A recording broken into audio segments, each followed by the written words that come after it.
Olá, eu sou Heloísa, representante da Intersindical Central da Classe Trabalhadora, e a proposta aqui é a gente falar um pouco sobre o projeto de reforma administrativa que está tramitando no Congresso Nacional, encaminhado pelo governo federal, mas que impacta também não só servidores federais, como o conjunto do funcionalismo público brasileiro, e inclusive mais do que o funcionalismo público brasileiro, impacta a existência do serviço público aos moldes do que a gente conhece hoje.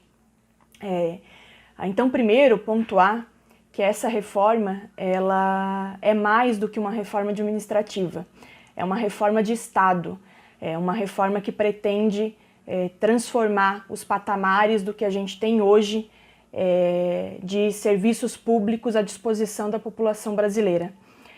Alguns dos pontos da reforma são pautados, embasados em alegações do governo federal que são de princípio já falsas. O governo federal tem repetido os mesmos argumentos que foram usados na época da reforma previdenciária, que foram usados pela reforma trabalhista, que foram usados pela PEC, Emenda Constitucional 95, PEC na época, né, que congelou os investimentos sociais. O argumento é de que o Brasil tem muito servidor público, coisa que os números, os dados concretos não confirmam, isso não é realidade.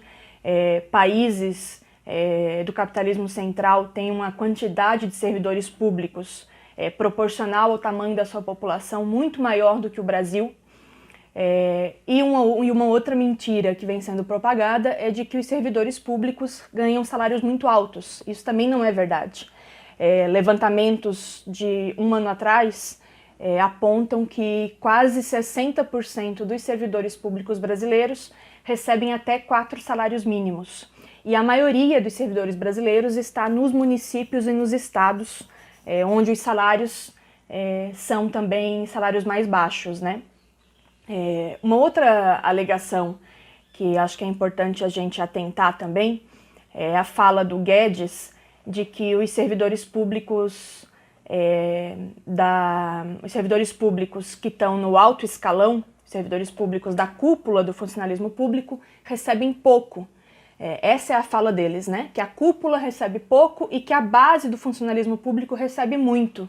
O funcionalismo teve um aumento de 50% acima da inflação, tem estabilidade de emprego, tem aposentadoria generosa, tem tudo. O hospedeiro está morrendo, o cara virou um parasita, o dinheiro não chega no povo e ele quer aumento automático. Eu acho um absurdo os salários da alta administração brasileira, eu acho que são muito baixos. Tem muita gente preocupada com o teto.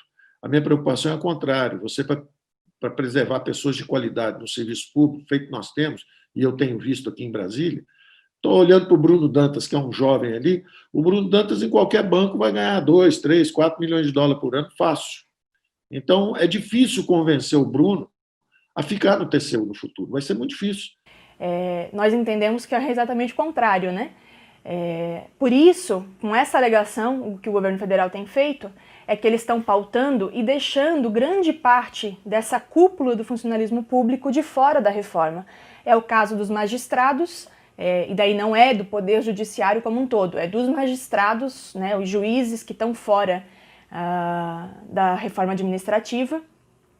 É o caso dos parlamentares, não é também o Poder Legislativo como um todo, então não é do funcionalismo que presta os serviços burocráticos dentro da Câmara dos Deputados, dentro das Assembleias Legislativas, dentro das Câmaras de Vereadores, é dos parlamentares, estão fora também dos impactos da reforma.